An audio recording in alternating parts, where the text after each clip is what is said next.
రాబోయే నూతన సంవత్సర మరియు సంక్రాంతి సందర్భంగా గూడూరు నియోజకవర్గ ప్రజలకు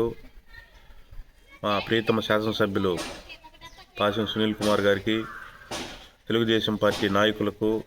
కార్యకర్తలకు, అదేవిధంగా వాకాడు మండలంలో ఉన్నటువంటి మా తెలుగుదేశం పార్టీ నాయకులు, ప్రజలు,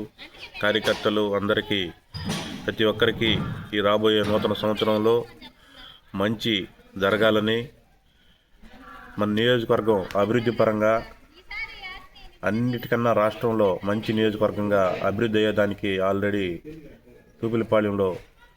పోర్టు ద్వారా మన శాసనసభ్యుల ద్వారా అనేక కార్యక్రమాలు జరుగుతున్నాయి. ఇవన్నీ రాబోయే సంవత్సరంలో ఇంకా ముందుకు పోయి ఈ రాష్ట్రంలోనే మన శాసనసభ్యుల గారికి మంచి గుర్తింపు వచ్చి ఆయన నూతన సంవత్సరంలో ఇంకా మరింత గొప్ప స్థితికి చేరుకోవాలని కోరుకుంటూ మరొకసారి